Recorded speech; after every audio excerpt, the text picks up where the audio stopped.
didn't see that much projectile pressure. And Cloud is a character that you can kind of force to come to you. He can camp you with limit, but that's about it. You're not under that much threat if you both just toss if you just toss projectiles at him. And one of the things I'd like to see from Matt Beach that we didn't really see in game one was he was able to rack up damage, but in terms of finding the kill move, he kind of struggled a little bit. You know, Cloud was able to make it to, or live for a little while at some kill percents where you would think Banjo would be able to get a kill. We saw that clean conversion off the two neutral Bs to up tilt. But outside of that, I mean, we didn't see a Wonder Wing really come into play a whole lot. We didn't see him go for any grabs to that, I believe it's down throw that grounds you, which is excessively hard to mash out of. So I'm looking for, you know, a character like Banjo has kill options, but it's all about the setup. And so I'd like to see more of what we saw in stock 2, because for a fraction of the time there, Matt Beach had the lead in that second stock. Yeah, I feel like we did see Wonder Wings come out, but they didn't connect. A lot of them felt like panicky options where he was just throwing it out as, it's Wi-Fi, maybe it'll hit, maybe it won't, I can't get punished too hard for it, and it's a resource, right? You do have 5, you need to use them, but I want to see them saved more for when they're guaranteed, or when it's really putting pressure onto AA battery, as opposed to just throwing them out randomly, as it kind of looked like. Yeah, and it can also be used to recover to ledge, but we never really saw either of them go for a whole lot of edge guards, right? Yeah. I mean, both of these characters have the ability to edge guard, but it's very committal almost for both of them. Yeah, both these players have pretty mediocre recoveries, and none of the kills we saw that game were from players going off stage and getting trapped. Anytime somebody was off stage, really, it felt like they were just straight into the blast zone. All of the fighting looked like it was just on stage, for sure.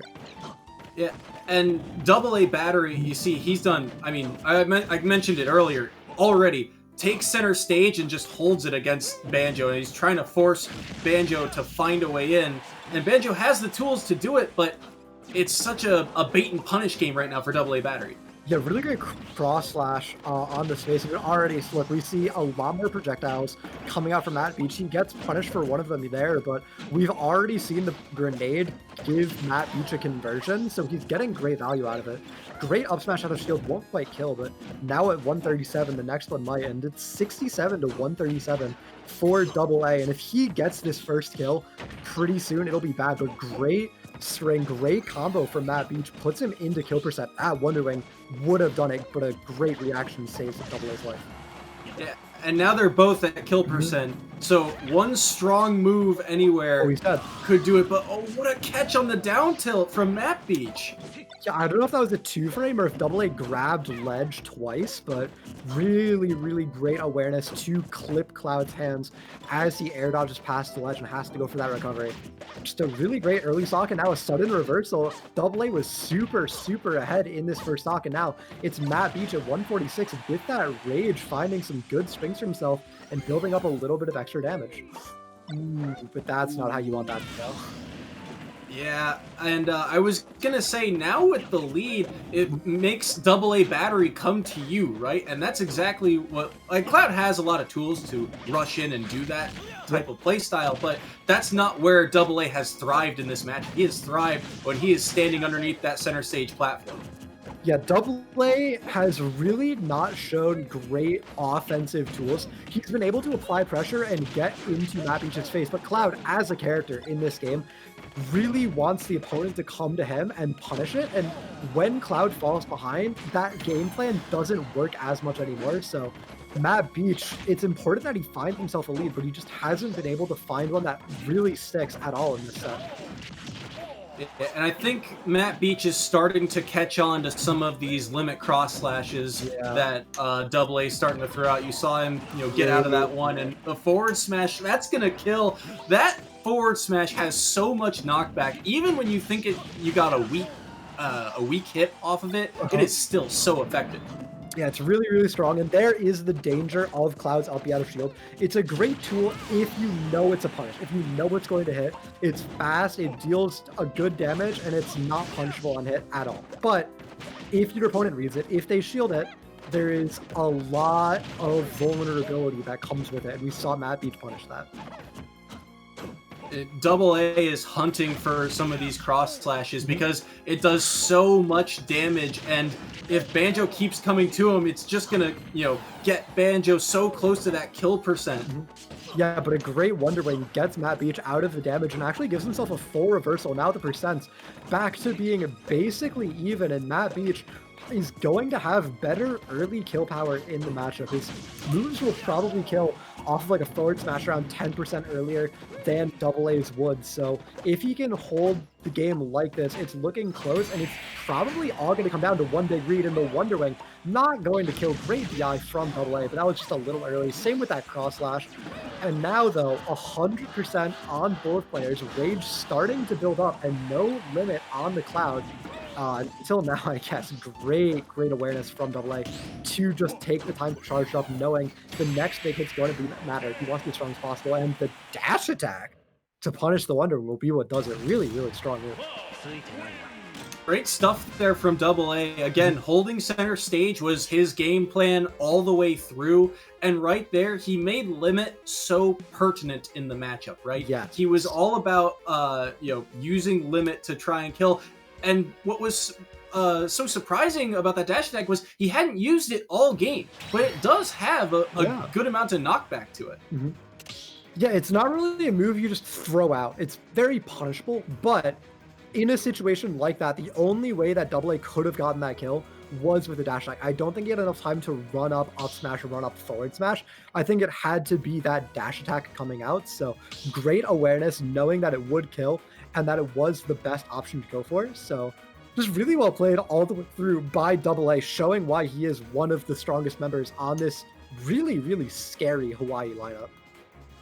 Yeah, I mean, we kind of got into it a little bit before the stream started, but both of these colleges have done very well for themselves.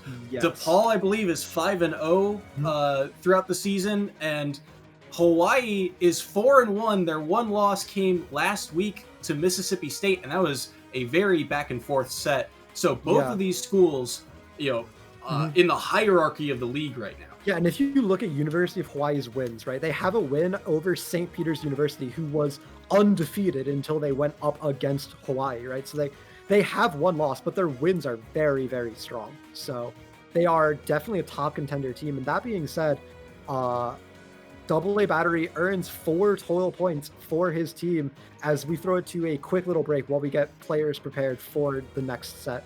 And stay tuned, because it's going to be Greg representing Hawaii going up against Cookie from DePaul.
Hello and welcome back, everybody. We have the players getting into the lobby here. We have Cookie for DePaul University going up against Jimmy Chris from the against Ooh, players are not submitting perfect schedules. We have ADR for DePaul University going up against Jimmy Chris from the University of Hawaii. Ooh.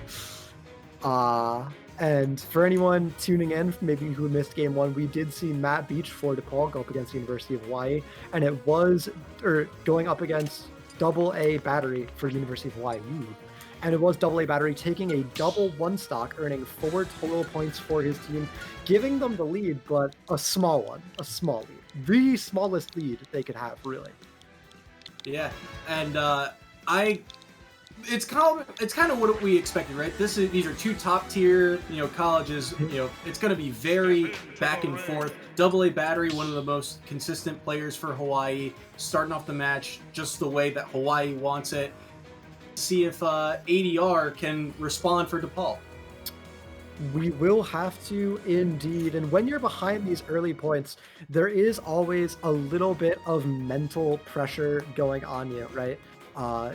Because if you just go even, right? If you just trade blow for blow, the winning team will keep winning, and then they will be the ones who come out on top. So somebody on DePaul University has to be the person to step up and get a win over the University of Hawaii's representative. And each person who goes has it in their mind that it has to be them, right? So ADR is going to be playing with a little bit more pressure than Jimmy Chris is, but of course, Jimmy Chris trying to extend the lead, trying to put them into a safe distance. Typically, I think of 8 points in this format as being a very safe lead, because if you are 8 or more points ahead, then the enemy team cannot pass you after only one set. They would need more than one set of victory. And it's also kind of a momentum reset, right? Because Hawaii feels like, all right, we took game one, we took the first set, we've got a little bit of momentum on our side. And so this is a moment for DePaul to be like, okay, let's reset this. Let's get the momentum back on our side. Let's, back in, get our technical stuff down, and let's see what we can do. Yeah, it's always really, really important to just have that good mental frame going into a game. You really want to treat it as if nothing's on the line often, because most people, there's some people who really thrive under the pressure, but most people, the closer it is to just chilling and playing friendlies, the better. So the better a mindset, the more relaxed you can be, the better you end up playing. And it goes really well. So it looks like we're having just a little bit of time spent getting everything set up between all the players. So we're just chilling, just waiting for them to get into it real quick. And do you remember who either of these players plays? I don't think we've seen DePaul University. I don't think you have, at least. But do you remember who Jimmy Chris played last time? Trying to remember. I don't. If I look back here, let me see. Because I did their game last week against Mississippi State, which was that one was very back and forth. Game one, Hawaii, it was a rough game one. They played against one of the best Simons I've ever seen. No. It was nearly a Twitch clip and a half. And I'm trying to remember, let's see, who did...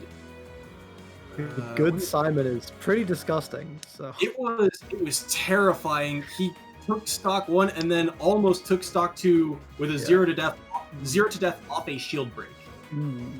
If he had maybe 10 more percent, it would have been a 0 to death at an insane stock. But I know that Jimmy Chris has been one of the more consistent players on this Hawaii roster, constantly showing up and performing to the best of his capabilities. Sometimes he'll get matched up against the best player on another college, and it can be a bit of a struggle. But he is one of the consistent faces of this roster. All right, well, it's that's good to hear. Let's see if he'll be able to keep it up against ADR. And now I'm trying to find some history of DePaul in our spreadsheet. I'm trying to find ADR's game history, but it looks like I will not have the time, as I hear those familiar clicking sounds in the background. I think we're going to be getting into it pretty soon. Last week, though, ADR didn't actually play. It looked like he might actually be a new pickup for DePaul University, a new slot into the lineup, because last week when they played, they had Icaro, Matt Beach, Bobby Time, Cookie, and Skulkin. So last week it was Bobby Time playing in his stead. So I actually don't know if anyone has seen ADR play in EGF yet. And sometimes that's a good thing, because it's about getting newer faces into the lineup, getting them used to the new format, getting them used to competitive play. For a lot of these college kids, it's not easy to just jump into a competitive format, right? It'll be their first time really, going up against someone and trying to prove that they're the best. It looks like he is more of a sub. I've been able to look through the history. I've found he was actually playing for DePaul earlier in the season, and he put up some good showings as well. Both times I've been able to find him playing, he did a 1 stock in game 1 and then a 2 stock in game 2. So not just scraping by, he was getting solid victories for himself, earning 5 points for his teams both times he was up. So it's very interesting, and I'm excited to see him play here. And we're just doing a real quick lag test between the two players, but trying to listen in. I'm pretty sure. Oh my god, these sound effects. All I hear is them SDing, and I can only hear like the death sound effects, but I have confirmation they're playing Joker and Steve. Steve is an interesting character. Yes. Okay. Jimmy Chris, I believe, is the Joker player. Okay. If I remember right. And Jimmy Chris did okay last week. Mm-hmm. I think he struggled a little bit with finding kill moves. A lot of his kill moves were opportunistic, things like landings with dash attack, because Joker dash attack is just addictive almost. It's so easy to throw out, and especially with something like Arsene, it can kill fairly early, surprisingly early. So, I mean, Joker, a consistent top tier. Steve is, as you said, a very interesting character, very, very new to the game. And I feel like we're still at the point where everyone still kind of plays Steve differently. Yeah, Steve is a very, very interesting character. Nobody's figured out the best way to play him yet, but what people have figured out is that he is good. I feel like that is the consensus among a lot of people. When you get that diamond, you're absolutely insane. Your damage output is crazy. Your kill power is crazy. It's too easy to get the diamond on that character. And even when he doesn't have the diamond, when you're just chilling with base wooden tools, the character is nasty. His 0 to 40 combo is 5 dash attacks in a row. Like, he pushes you to the ledge, gets you off stage, and then his ledge trapping is insane. So he's just rinse and repeat character with great anti-zoning tools who forces you to approach and then punishes you super hard when you do. And I think one of the things that you're going to look for in this matchup is that off-stage game. We mentioned that Steve's edgeguard capability is fantastic. So, he can literally block the ledge. And on top of that, he also has, 2 different abilities to cover options.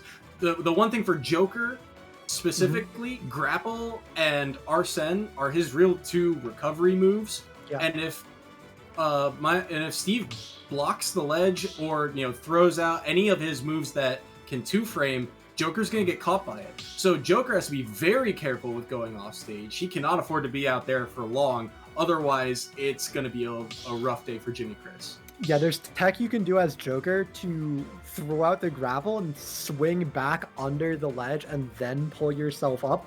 And that can allow you to get around the fire from the down tilt, but it's hard and it requires a lot of awareness in the moment. And even on some stages like Kalos, it's not even possible, right? So I think it is a pretty good matchup to show off Steve's offstage game, but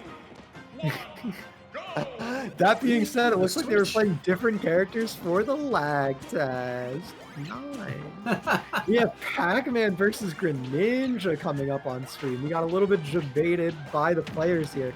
It's going to be Jimmy Chris on the Greninja going up against our ADR on Pac-Man. And Pac-Man is an incredibly interesting character as well.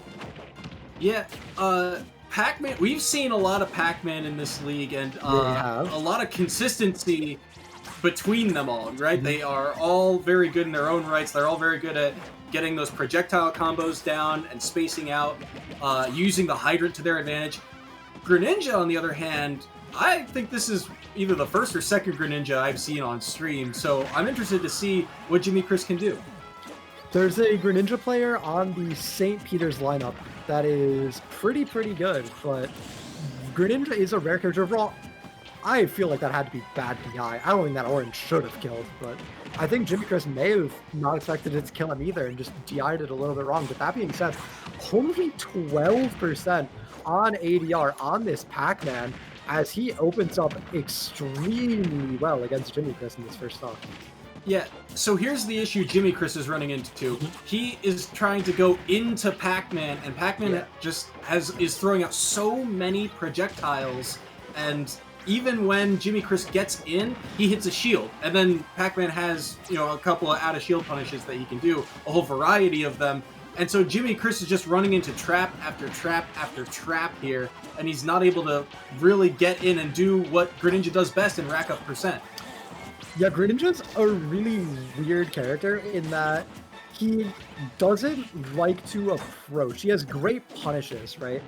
But his best approach tools are very narrow, right? He kind of has to go into a jump into a 50-50. He either tomahawk grabs you or he nairs into a combo, but other than that, he mostly has a very defensive playstyle where his opponent comes to him, and then he pokes him with shurikens and down tilts that combo into his harder hitting moves. And against Pac-Man, who is just so content to stay at long range, it makes it incredibly difficult for Greninja to make those openings happen for himself. Other thing too is that Greninja's game plan is, fairly linear, right? It's about getting all of those combo hits in to try and secure a kill. But, that's the issue, is if he can't get in the first place, he has to be sneaky and go for a mix-up, and okay, Jimmy Chris trying to fight his way out of the corner here.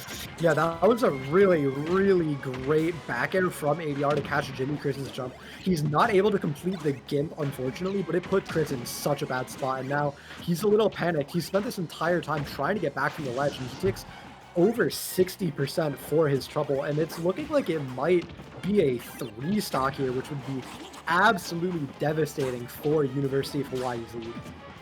Yeah, and we mentioned about the format. Every stock matters, so any stock, if Jimmy Chris can take, is going to be huge. Even if he doesn't win the game, just for the sake of their lead, it will be massive. Too low, though, means that Jimmy Chris will not be able to recover, and that's going to be the first 3 stock of the night going in ADR's favor. Yeah. And ADR looked so solid there. I mean, there's no way around it, right? Mm-hmm. He just did everything right in that matchup. If Jimmy Chris is just going to keep approaching, keep trying to, get in and do damage on this Pac-Man, Pac-Man's just going to throw projectile after projectile and just play keep away, essentially. And that's what you saw there. The problem is, how do you approach in this matchup, right? Greninja can't abuse his incredibly high ground speed because of that fire hydrant. You can't run in grab, you can't run in down tilt, so he's forced to jump over the hydrant, but Greninja's airspeed is not that great, and his only aerial, that neutral air, it's safe on landing if you space it properly, but it's not a fast aerial. It's very telegraphed. That's why Greninja relies on those 50-50s, where the threat of tomahawk grabbing your opponent, they have to choose. They either stay in shield or they drop it to try and punish you. But Pac-Man doesn't have to really play that game. He can kind of just stand under a platform and keep the hydrant in front of him, and it makes things much simpler, which is why I expect Jimmy Chris to counterpick to a stage that is going to be flatter. I expect the bans to be Kalos and Final Destination from ADR, and I expect the pick to be Town and City, because you do have those layouts where the platforms are only on the side or there is no platform, and that allows you to have a much better time approaching the Pac-Man as Greninja. Yeah, and you said it best too. One of the things was Jimmy Chris really struggled with getting around the hydrant, right? It's one of those things where the hydrant can tank a certain amount of percent. and then once you do enough damage past that threshold, the way you hit it, that's it will launch at a certain trajectory, right? And that's one of the things that Jimmy Chris really struggled with, was trying to just hit it out of the way. But Pac-Man players know they can, throw a jab or two on it, and then they're like, okay, I have a move that does this much percent, and when I hit it, I know exactly the way it's going to go next. Mhm. And it felt like Jimmy Chris didn't really know what to do with it. He's just kind of swinging for the fence at it, hoping it would, go away eventually, and then he could continue his combo. Yeah, that's one of the more interesting aspects of Pac-Man is he's one of those characters that brings a mechanic that affects both people, and every time that happens, it's always the character that brings the mechanic that knows it so much better than the opponent.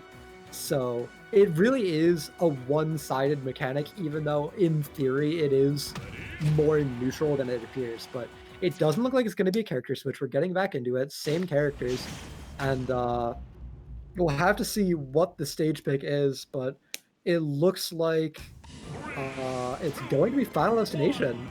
Interesting. I feel like it's very, very standard to ban Final Destination against Greninja. It's almost like a word association that Greninja loves this stage, right? You just think Greninja, you think Final Destination. So I'm a little surprised that something else got banned in the process, but it's where we are. And as I said before, the lack of platforms providing a ceiling for the Pac-Man means that it's going to be much easier for Chris to find openings.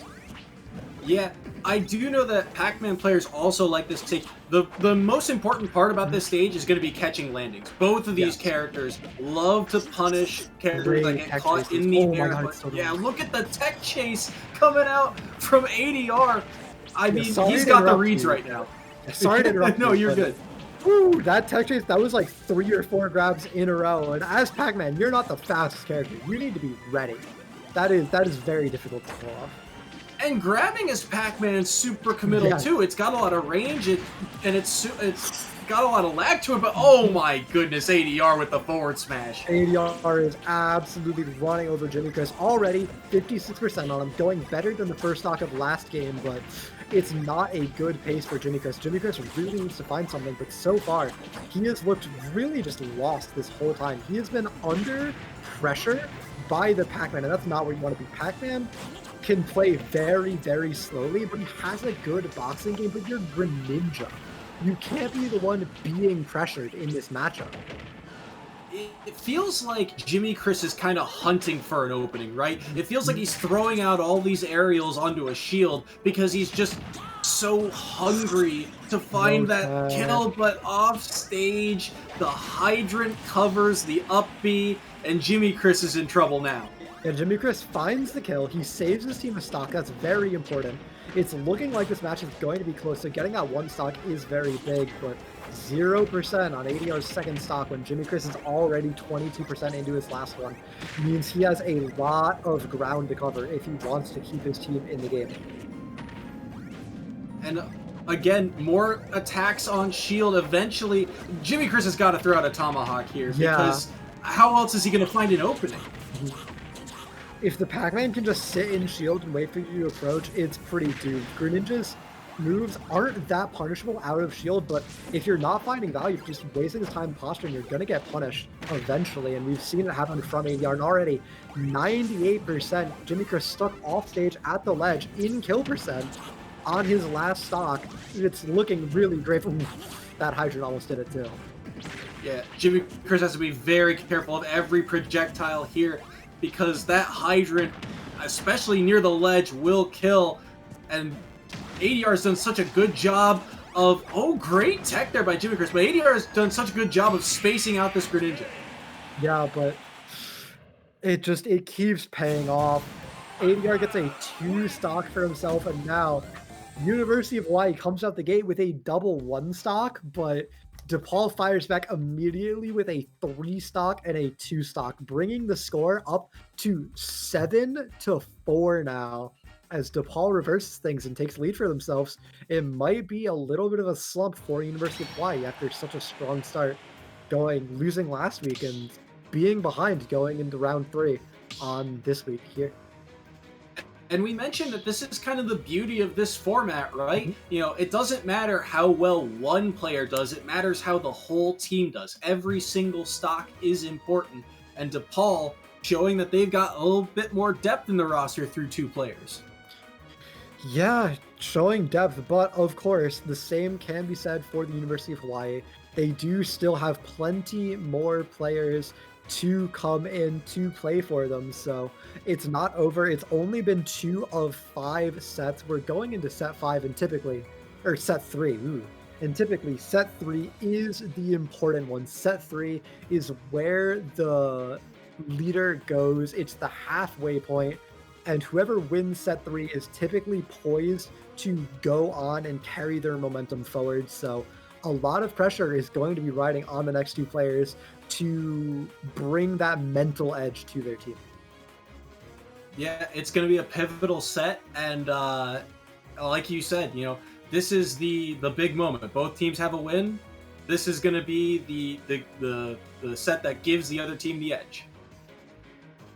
And that being said, it's going to be exciting, but we're going to take a short break before we bring it to you as we get the players all set up and into the lobby. So don't go anywhere. We have set 3 between DePaul University and University of Hawaii coming up in just a few minutes.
into the ring.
Step into the ring.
Hello, everybody, and welcome back. We are getting into set 3 between DePaul University and University of Hawaii. We have Skull Kid going up against Not Chris, respectively.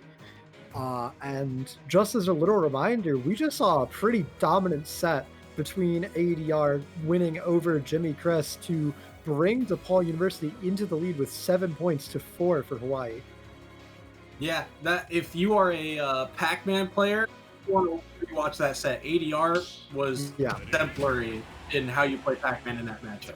Yes, so we're going to have the players jumping into another lag test between the two. Since one of the colleges is in Hawaii, it's very important to do that, get it all sorted out, make sure everything's running properly, because the people over at Nintendo really wanted us to have online tournaments be as hard to run as possible. Yeah, and I will say sometimes the lag does kind of play into effect in character choices because in this game there are some frame-perfect combos, and that can be really difficult to do in lag. Yeah, characters like Sheik, like Joker are still very playable in lag. Don't get me wrong. We see Void doing some great stuff on stream. They're still really solid characters. They're just way more difficult for basically no good reason sometimes, but it does look like it's going to be Game & Watch versus a Ness, and we might be getting baited again. It could actually be Rob versus King DDD. You never know, but going off that assumption, it is an interesting matchup between Game & Watch and the Ness. Yeah, Game & Watch, one of the lightest characters in the game, but also one of the most kill-heavy characters in the game. This character has so many good options out of shield and so many different kill options that Ness is going to have their hands full, especially if Game & Watch uses that down B, the reflector. Yeah, Game & Watch's down B is reflector, and also it's the bucket, right? You can absorb those PK fires and those PK thunders, both of which are pretty defining in terms of Ness's game plan. So it really is a matchup where Ness has very limited options, and against a Game & Watch who has such great out-of-shield options, it makes it very hard to find openings as the Ness player in this matchup because it's hard to approach him, but also a lot of your zoning tools are nullified pretty effectively. Yeah, and in terms of zoning too, spacing is huge in this matchup. Yeah. Both of these characters like to be in the air, so it's going to be very important to see, how both of these characters approach each other, because aerials on either of these guys is going to be very difficult. I think the defining term of this matchup is going to be how often Skull Kid is able to find grabs just like that, because Game & Watch is a character who is known for his incredible out-of-shield options.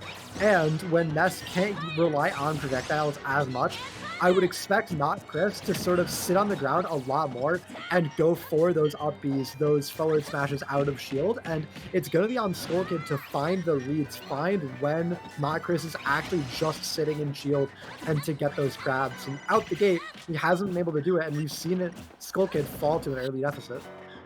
Yeah, and I think you're right. If Not Chris plays a very grounded play style here, it makes it very difficult for Ness to get in, especially since the bucket is so pertinent, with all those projectiles stacking up and racking up damage. It's got to be something in the back of Skull Kid's mind. Ooh, with that being said, we don't see a very grounded play style from Not Chris. We've seen a lot of aerials, and in fact, one aerial in particular really biting him there, as he drifts a little too far to the edge with that down air and SDs with it. I think he meant to try and air dodge back up, try and get out of that animation so early, but that down air, it's so powerful. It is good, covers so much space and has so much knockback, especially after, it gets refreshed, by losing that stock. It's going to be something that Skull Kid's going to have to look out for. Yeah, but he doesn't have to look out for a whole lot right now. He is up 98% on Not Chris's second stock already, barely being touched himself. It has been an absolute banger of a second stock or a first stock, I guess, for Skull Kid. So just destroying Chris in second stock. And you said it, Pac-Man is an incredibly light character, so I would expect something like a roll behind back throw or that up air to kill very, very soon.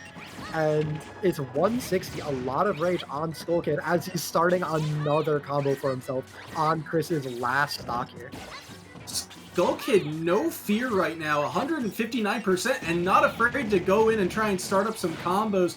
But that's the thing right now, Skull Kid's spacing around these arrows has been so good, and if that connected, it could have been the stock. It could have closed out the 3 stock, indeed. It doesn't, and it's a great punish from Not Chris on it, but 97% on this last stock to 0% on Skull Kid's second means, barring some crazy combo or a 9 coming out, I think it's going to be a 2-stock victory.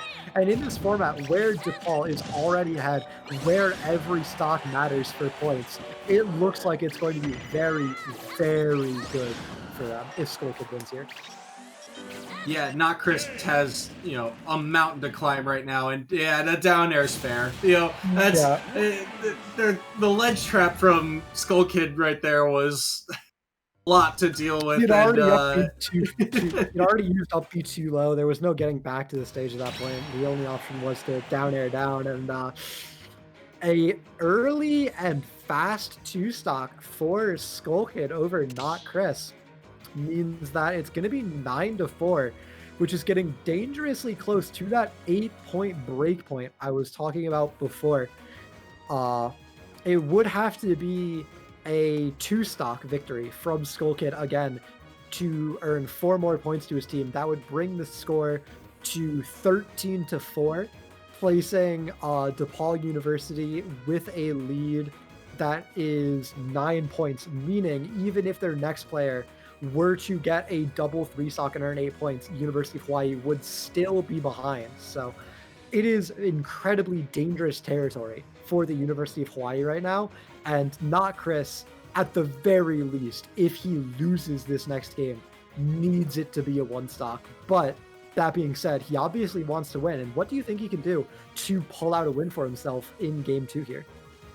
Well, I feel like Not Chris got very eager this game. You know, it's one of those games where Game & Watch has the tools to win this matchup, but it felt like he was trying to initiate a lot of the plays, and that's not what you need to do in this style of matchup, because Ness also has, you know, plenty of options and plenty of abilities to cover areas of the map. Game & Watch, you have to let Ness come to you, right? Yeah. You can't be the one initiating the plays in this match, because otherwise you're going to see exactly what happened that last sec. Skull Kid was all over the stage, you know, covering every option that you didn't have covered. So you just got to sit back a little bit, right? Play a little bit more patient and wait for your window of opportunity. And that is what we were talking about, right? We were talking about how Game & Watch can play that very grounded game, get those up Bs out of shield, punish Ness's aerial recoveries incredibly hard, but we never actually saw it happen. It was always Not Chris approaching, trying to make something happen when he really didn't have to. So I agree. I think if Not Chris slows things down, makes Skull Kid play on his pace, it can definitely be doable in game 2 here. Yeah. Skull Kid did a very good job of, you know, especially after taking the first stock, controlling the pace of the matchup. And you saw, I mean, he had no fear. He was at kill percent for half of his first stock, and he just went in for combos on a character that's got plenty of kill options. I mean, forward air even does a surprising amount of knockback, but we didn't really see Game & Watch space with that a whole lot. And already out the gate, we've seen the only percent actually connecting onto Skull Kid so far have both been from up Bs. It's a very, very powerful tool in Game & Watch's kit, but we need to see more. We need to see more shields. We need to see less approaches from Chris, more whiff punishes and spacing punishes, and they'll be okay. But right now, it is a very, very solid early percent lead, 30% in Skull Kid's favor. Skull Kid is definitely doing a better job of making every hit count. You'll see he gets one small hit and he's able to convert it into something else. Even off the forward smash, all he really did there was throw that out and then immediately take center stage, because he knows, how is Not Chris going to get in on this projectile character? Yeah, he just takes center stage. It's really hard to ledge trap the Game & Watch, but Ness does have tools, but from all the way across the stage, as you said, you're not going to be able to get there in time. Settling for center stage is great, and now Game & Watch at 117 places him very well within kill percent. Even a forward tilt almost sealing the deal. The forward air not quite going to do it. Very surprising to me, but I guess there is no rage on the side of Skull Kid. But there it is. First stock goes Skull Kid's favor, and only 88% on him means he probably has some extra time to work with as well. And we talked about how clean Skull Kid's conversions are. He's been able to land that forward air into anything, especially forward tilt. That's been his bread and butter this set. And it's racked up a ton of percent on, we mentioned Game & Watch is a super light character. One strong hit of anything will probably kill Game & Watch, especially if he's by the ledge. And this combo is not going to help. Rage on Skull Kid, 95% on Game & Watch means the back air is going to take the stock. And now 3 stocks remaining on Skull Kid. We've seen barely any buckets come out, but that's mostly because we've seen barely any PK fires. I say as he throws 2 PK fires from Skull Kid, and it's 43% already racked up onto this last stock. Yeah, and I mean, just look at the pressure that Skull Kid is applying. Chris is still hunting for moves. He's still hunting for a kill option here, and he needs to find it to, you know, mitigate the damage that's been done in this set already. Yeah, remember, this damage that's from this set is huge. That's going to be the 1 stock, but even if Skull Kid takes this game with this stock, Hawaii will be so behind that a perfect set from their next player would still leave them losing to DePaul. Yeah, and I mean, Chris has been backed into a corner here. 99%, he's stuck on ledge, and he cannot find a safe way back to center stage, and that's where he has to be if he's going to find any more percent in this matchup. When do you just go for a down throw 9? When do you just let it rip?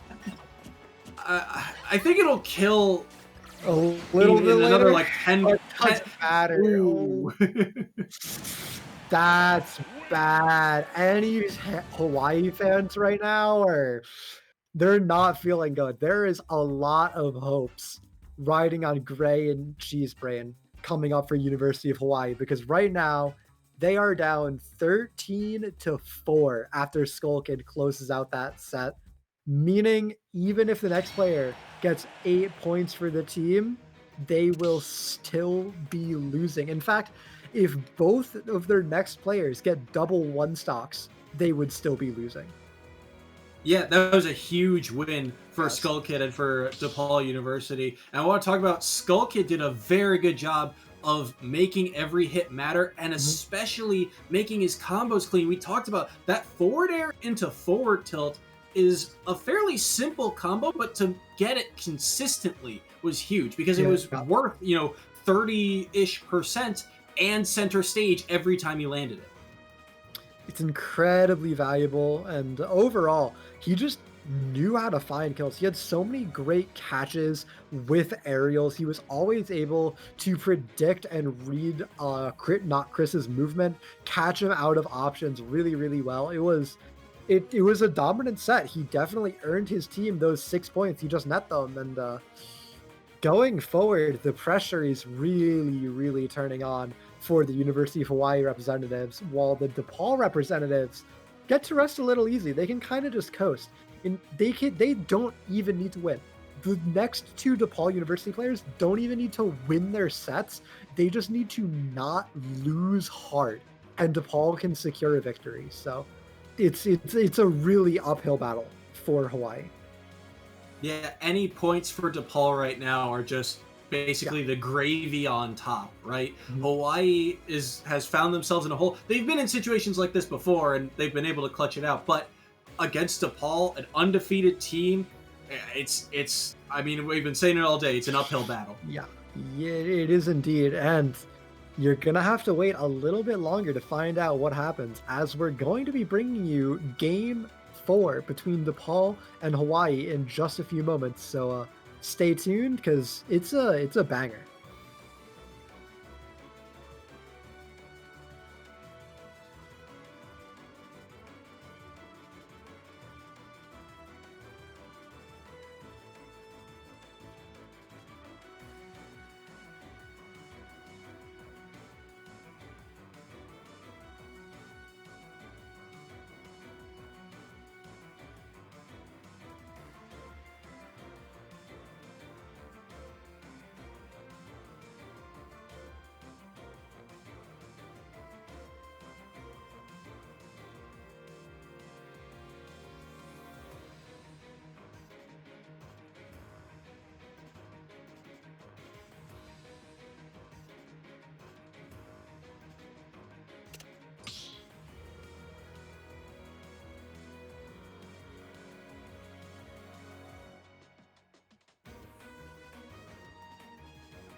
Hello, everybody. Welcome back. We had a short little break there. The intensity is on, and we just wanted to get you back into it. We have Ikaro coming in for DePaul University, looking to close it out, looking to extend their lead, going up against Gray from the University of Hawaii, looking to bring it back for his team, clutch it up, and it's a tough battle ahead of Gray. The pressure, it has to be him. If Gray loses here, it is confirmed over. Gray needs to win. It is do or die right now.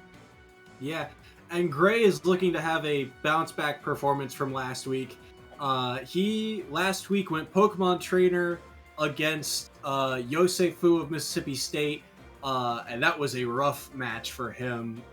Two stock losses, I believe, and that's what got Hawaii off to a rough start last week. So for him, the key last week was when he went Pokemon Trainer, his use of Squirtle was it was abysmal. He could not land any combos with Squirtle, and he had to immediately switch to Ivysaur and Charizard, where he found a little bit more success. So this week, I'm hoping that he worked on his play as Squirtle specifically.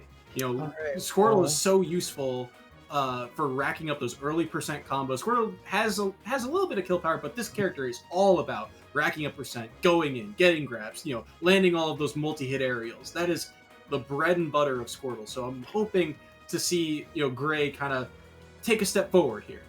Yeah, a lot of the time when we see players like that, one of their other characters is always a lot better, but I don't know if that was the case for him. Usually we see if they're bad on Squirtle, they're typically really, really good on Ivysaur, and then their Charizard is pretty hot as well. But if he's not that well-rounded, and if he's not a specialist, it'll be an uphill battle, because Ikaro has been a strong contender in the past. And as I said before, Gray needs to win here, and preferably Gray needs to win big, because if Gray were to get a double one stock, it would still be possible for Cheesebrain to also get a double one stock, and their team would still lose. Yeah, and for Gray, I mean, Pokemon Trainer is a character who's good in their own right? They do so much so well, and it feels like a lot of Pokemon Trainers kind of play their own variation of Pokemon Trainer, right? They all do something differently, and they all do something well with that character. So where Squirtle might have been the weak link last week, I remember his survivability on Charizard. I mean, a heavy character, so it makes sense, right? But Charizard was definitely like the go-to character for him. So, I'm looking to see some adaptations. We talked about Ikaro and how good he has been for this DePaul roster. It is going to be an interesting matchup. I think we're going to Smashville, that is? Yeah, it looks like it's going to be Town and City, actually, as we're in a live test right now, making sure everything is going properly. But Town and City is an interesting stage, not a stage we see people strike to first a lot. It's typically a counter pick. It's not thought of as being particularly neutral.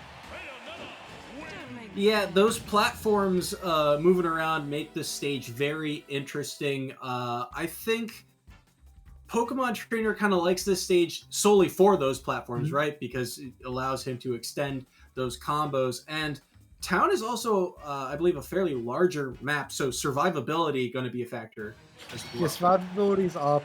Pokemon Trainer is not a character who typically gets a lot of kills off the top, whereas Bayonetta, who is what Ikaro is playing, is a character who definitely is known for having those combos that take you up to the top blast zone. So the height of Town and City, it has the largest distance from the stage to the ceiling of any legal stage. So it definitely helps Pokemon Trainer in this matchup. I think the blast zones definitely do favor the character. But that being said, it does remove some kill power from Ivysaur. That up air is a very, very powerful tool. Yeah, and one of the things I think is going to be huge here is Ikaro's finding a way in on Pokemon Trainer. Pokemon Trainer has a lot of tools, between switching and between characters, and a lot of ranged options. Bayonetta is a character that thrives on making every hit count once you get in, racking up that percent, and then finishing it off with kill moves. The higher percent you find Gray at, the more difficult Bayonetta is to kill. Yeah, Bayonetta definitely does suffer from a little bit of arthritis. She has really, really great, powerful kill setups, but her raw kill options are not the greatest. But that being said, Witch Time is, of course, one of the best raw kill options in the entire game. So it's really, really high risk. It's really, really high reward, and it's hard to land. But when it does, it absolutely deletes the stock, and that's going to be an early lead for Ikaro in this matchup where he just needs to keep Gray's stock counts low. He doesn't even need to win. So that's exactly where he wants to be out to this early advantage for himself. And I love the confidence that Ikaro has, takes the stock and sees the strut across the stage. But that's, what Bayo players do best, right? They're confident, right? They know that all they need is one hit to rack up all this percent, and it does not matter how heavy you are, the top blast zone does not care. And look at the combo from Ikaro. Oh, that's so brutal. That's such a big advantage. Oh my god, he's going again. Another huge combo, great up air. Gray falls out of the combo, finds a punish with that ginormous hitbox of that move, but already the damage feels like it has been done. It's already over a stock lead in Ikaro's favor as he's looking to find another opening for himself and close things out. But Gray playing a little bit cleaner here, not quite going to give it to him, but he does leave himself open as Bayonetta just flies off the ledge. Yeah, and now this is where Gray really has to, go to work because the damage is already done, right? He's at 88% on his last stock. If he can take another stock here, mitigate the damage, great stuff. That's catching the up B, that forward tilt, surprisingly strong and 2 frames, and Bayonetta not able to grab the ledge immediately off that up B. Yeah, Charizard's forward tilt is an incredibly good, versatile tool, but at 112%, it's going to need to be some really big rage kill. We're going to need to see Gray get Ikaro to around 60-70%, and then see an F smash or something with a little bit of juice behind it, maybe a flare blitz, but 136 is not comfortable. Charizard is heavy, but Bayonetta will have the kill power on him to punish him and find any solid hit closing out the game, which means Gray needs to play immaculately, and I don't see it happening. He just keeps getting stuck in disadvantage, but the flare blitz is definitely a start. Gray has to be so careful, and he's trying to find an early kill, but now Bayonetta's a fairly light character at 75.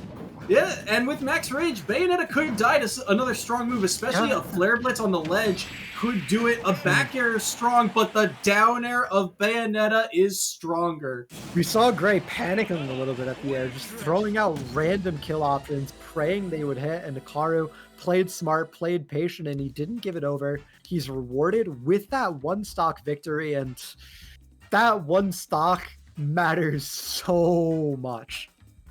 Yeah, and it extends the lead for DePaul, and you kind of saw at the end there, Gray got really, I don't want to say desperate, but eager is definitely a term. He saw him get a couple grabs at low percent and immediately go for back throw back air. Yeah. And that's good, but the issue was Ikaro's smart. The reason you throw out the back throw back air there is to try and catch a jump. And if you catch a jump, especially on a character like Bayonetta, they're just kind of dead for it because you can track them down and take the stock pretty easily. Smart. He holds his jump, never burns it, throws out an aerial to try and get back to stage instead. And you see it numerous times on that first stock. Gray eventually able to, it up and get back to one stock and make it pretty close at the end, but the lead had already been built up too much. Yeah, the lead is just too rough. He's not able to find it to close out anything, and it's going to be Ikaro taking the victory, going into game 2, and now, if Ikaro wins this game, he closes it out for DePaul. He guarantees a win against University of Hawaii, and if Gray wins it, if he takes it to a game 3, he still won't be out of the woods. It is Gray's counter pick. He does get to pick the stages here, so he has a little bit of an advantage going into the game 2, but if it looks as dominant as game 1 did, it's going to be a hard fight. Yeah, and I mean, you said it best. Gray has really Gray and Hawaii have kind of been backed into a corner here, and there is no room for error for Gray anymore. And I wonder, I think they'll probably stay the same characters, but I'm really curious to see what stage they go to. Yeah, I don't think it's going to be any character switch. I've never heard of anyone playing like Pokemon Trainer the character is so diverse, it's so versatile. You typically don't really need a secondary that much. But as for stage pick, I really don't know. I think we're not going to go to a triplat. I think Bayonetta gets too much out of triplats extending her combos. So it's not going to be like a Yoshi Sori. It's not going to be a Battlefield. I think that something like a flat stage, like a Kalos or an FD, is a completely reasonable option. I think, honestly, just running it back to Town and City isn't even bad. I think that stage is perfectly fine in the matchup for Pokemon Trainer, but typically, I don't like going to stages you just lost to because, you lost there. And even if on paper it's good, something about the mental of the game isn't going in your favor. And it's typically good to just switch things up and try and find favorable footing somewhere else. Yeah, I was going to say, I think FD would be a good choice, but I feel like it would also be very volatile for both of these characters, right? The second one's in the air, they're just going to be in disadvantage for forever. And so I'm curious to see, where they've gone. I think you're right. Running it back isn't a half bad idea, but again, you saw how Icaro was able to build up a lead so quickly, and it ends up being Kalos as the pick. Yeah, Kalos very, very similar to Final Destination. It gives Squirtle the wall jump. I believe it also gives Bayonetta a wall jump as well. And there's the two platforms on the sides, as well as a higher ceiling relative to what Final Destination gives. So I do like the pick, and we'll have to see how it plays out as this Squirtle falls to a really early deficit. Yeah, and already you see the switch come out. I mean, 60% is dangerous for Squirtle. One strong hit, especially close to a ledge, could do it. So immediately the switch to Ivysaur. But look at the stage control and the confidence from Icaro. Yeah, Icaro is absolutely feeling great here. He's finding great combos. A nice string onto the Charizard. Puts Gray at 135. Solidly in kill percent. As a cheeky little Witch Time tries to make the same thing happen as in Game 1, but not able to find it. So one of the things that Gray has done, or has chose to do here, is he is only edge guarding with, forward air, or sorry, not forward air, forward tilt and back air, as Icaro able to take that first stock. But one of the things we have not seen him do is throw out that neutral beat. It covers so much space, it racks up a lot of damage, and it would still be able to clip Bayonetta's up B if he can get Bayonetta back off stage again. Yeah, that's a really great point. I don't think Bayonetta's up B has enough protection to get it through the neutral beat. It has a lot of priority. It'll pass through a lot of other things trying to punish it, but I guess you don't need that neutral beat when you've got the timing for the down air. Great little spike catching Icaro's hands as he goes to grab the ledge. And it's going to even out the stock count, but still a 40% deficit for Gray as he gets pulled into the tornado. Yeah, and Gray's Ivysaur has to do work here because he's already at a percent where switching to Squirtle is super dangerous. And if he can survive a little bit longer on this Ivysaur, it'll be massive. Ivysaur is one of those characters that can also, rack up the damage, but immediately you see the switch come out to Charizard as he's caught in this combo. Yeah, Charizard's a character that can rack up the damage, but it's an incredibly vulnerable character to Bayonetta.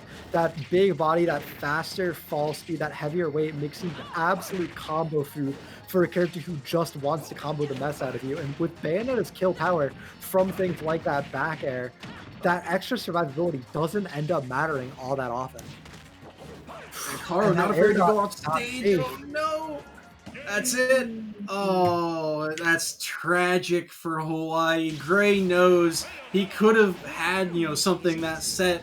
You felt the momentum there as he got that little string for about 30 or 40% right at the end, but that air dodge off stage. Icaro's presence off stage was something we really didn't touch on that match, but he was not afraid of Pokemon Trainer off stage. Not at all. And yeah, that air dodge, in one sense, it almost feels forced. There was just so much pressure on Gray, but you're never recovering from that air dodge. It's such a weird option in this game. You're just stuck in that animation for so long. It feels really bad. But that being said, Ikaro really played it well. Definitely earned the 2-stock victory. Earned the 5 points he netted for his team. The total now 18-4, and with only one set remaining, that means DePaul University is locked in as the victors of this matchup. They're going to continue their undefeated streak, and of course, we are going to bring you the final matchup between Cookie and Cheese Brain. But know that DePaul University has secured themselves victory. Yeah, and this is all for point differential and seeding later on, right? This is all for the standings now, and for these last two, for Cookie and NNS, it's all about the pride. Yeah, you got to prove yourself. You got to earn back points. You can't lose 18-4. You got to earn points back for your team. NNS has to make it happen. He has to find something against Cookie, and Cookie looking to add some insult to injury. Get those extra little sprinkle points on top. So we'll be back in just a few moments as we get the players loaded in right into the lobby, ready to play, and we'll bring you that last game in just a moment after this break.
3, 2, 1, go!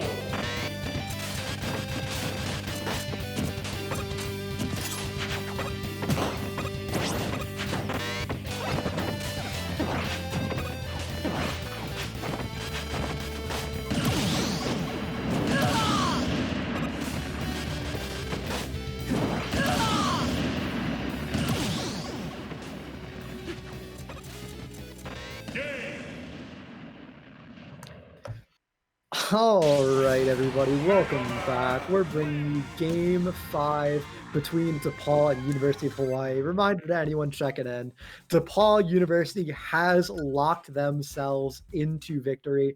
This current score is 18-4. The best NS could earn for himself for University of Hawaii is 8 points. That would only bring the total 18-12. So DePaul locked in for victory. They have already won. We're playing it out, though, for pride, for bragging rights, and for seeding down the line, because we do keep track of point differentials. That is an important statistic. So we have Cookie representing DePaul University going up against NNS for the University of Hawaii in a Mega Man versus Sheik matchup. Very interesting matchup. They're bringing us a great little show. Players switch off character during lag test. It's going to be Sheik versus Palutena. Both characters I actually really like. So I'm glad that we're doing our little exhibition set. These are the two that are on stage. Yeah, NNS with a Sheik, that is going to be one of the first Sheiks I think I've seen on stream. But this is a character, another one of those, lightweight but racks up a ton of damage. And Sheik has underestimated, kill ability. A lot of her smash attacks can kill pretty early, and she can rack up a lot of damage. The issue is it takes so many hits for Sheik to rack up that amount of damage, right? One forward air feels like it does a fraction of a percent. I mean, it does more, I know, but that is going to be the challenge for NNS. Yeah, over the past few months, the Sheik players have been absolutely grinding. Void, I know, leading the charge on developing the Sheik metagame, and now this character is looking scary. A lot of people have started considering this character up from middle of mid-tier to the bottom of high tier. So the character has had a lot of development, but of course, Palutena is this game's quintessential top-tier character. Everything about this character screams good, right?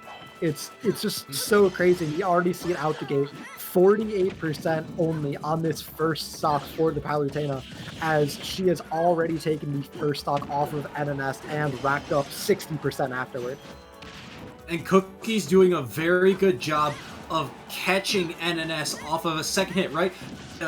Cookie will get the first hit off a dash attack or a nair or something, and immediately be able to convert it into something else. He has a game plan and a great up smash to read NNS's get up option from ledge. Yeah, that up smash is just out for so long. It's really great for covering get up off ledge. It has so many active frames that you can mess up your timing a little bit, but as long as you have the right read, it just covers so much that it's really good option for that scenario, and it pays off there. And it might be a 3-stock going in Cookie's favor, just adding some insult to injury, ballooning the lead even further.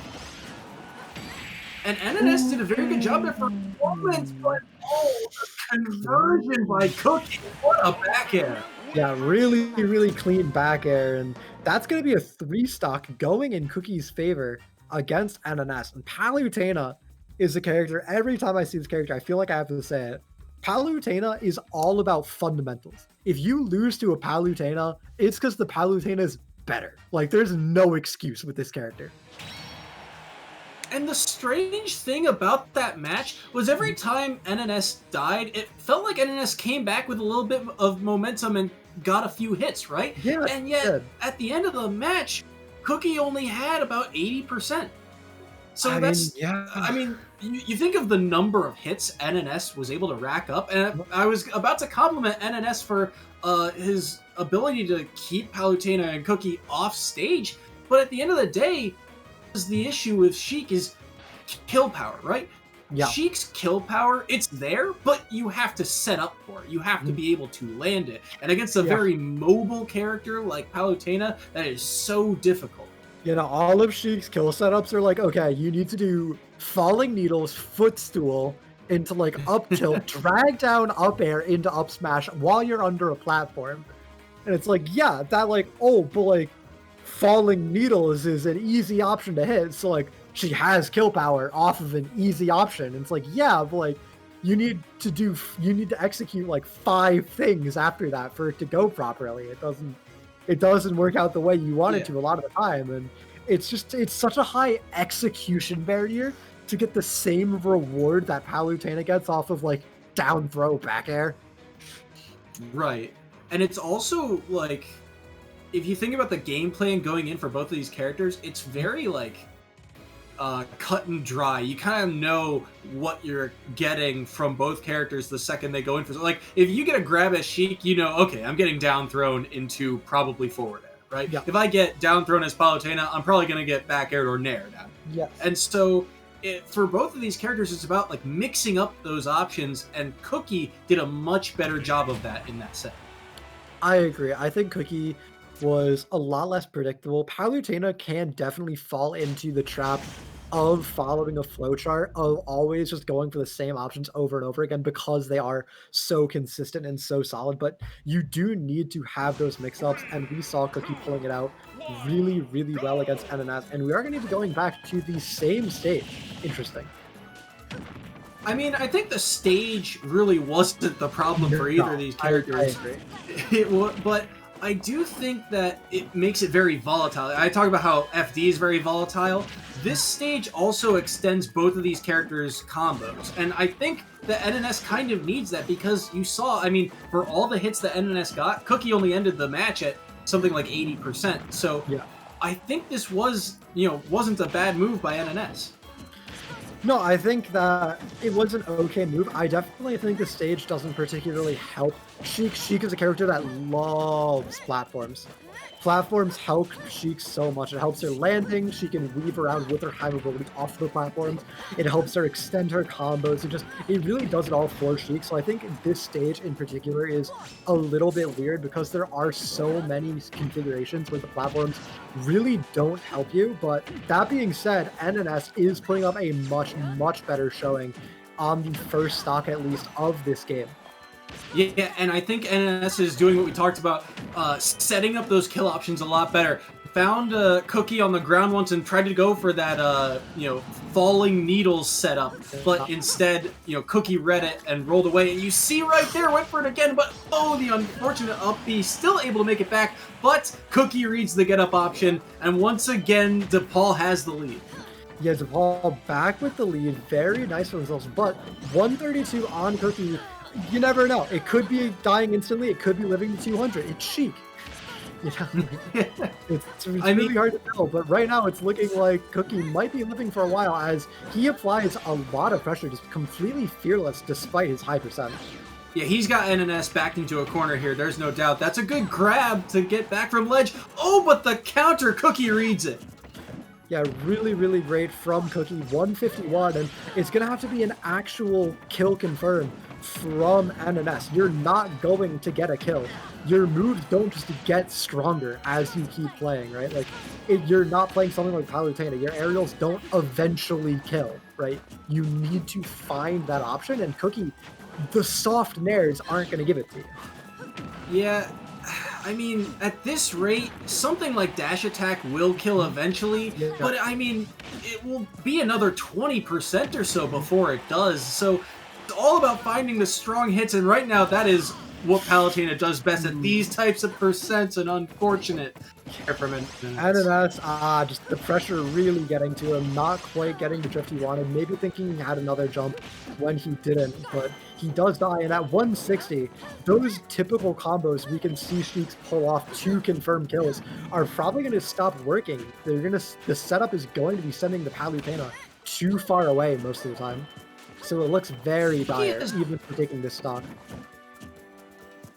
Cookie's done such a good job of keeping center stage, right? NNS is trying to work outside in, and Cookie's just kind of letting him do that because, well, Palutena's got punish options, right? Just nairing covers so much space. And for Sheik, a light character, if you keep trying to go in, Cookie has, the ability to punish. Yeah, Cookie has great punishes. He's shown it too. He's shown just an absolutely dominant playstyle. His ledge trapping has been great. His combo drain has been great. His neutral has been great. Just everything from Cookie has been immaculate. And the explosive flame catches the drift from NNS. And not only is Cookie closing it out, he's closing it out in style. A double 3-stock means he will actually get DePaul's most dominant victory of the night. Yeah, and I mean, what else is there to say? Cookie played fantastic. I mean, think back to that set. How long was NNS in the corner? How long was NNS off stage on ledge? He just was trapped, controlled the stage for the entire match. And NNS, even though he had so many hits, Cookie was at 160%. He still couldn't find a kill move. Yeah, Sheik, honestly, once your opponent's above 150, Sheik actually starts having a harder time killing again. Because normally you can get things like soft and air bouncing fish, up air, stuff like that will let you find the kill. But once your opponent's at 160, 170, those things don't string together anymore. Your opponent gets sent too far away, and then all of a sudden it's even harder once again to get the kills as Sheik. And we see NNS pay the price, a double 2-stock. Cookie just able to survive for so long. But that being said, it didn't even matter. Cookie could have lost it hard and his team still would have won. DePaul, an absolutely dominant performance. 26-4 is going to be the final scoreline. Congratulations to them continuing their undefeated streak. And coming up next, we have Mississippi State University going up against William and Mary. But before we get to that, I just want to say that if you guys enjoyed that match, enjoyed that broadcast, remember to follow the channel at official EGF. Click that follow button if you're watching on Twitch. And if you've enjoyed me being here, me casting, you can always show your support and go over to Twitter, follow me at toxic_gerbil. Yeah, I mean, it's been quite a set. If you've enjoyed my casting as well, I am at Soyce and JSport on Twitter.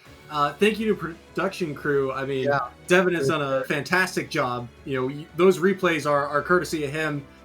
So credit him with the quality stream that you're seeing here.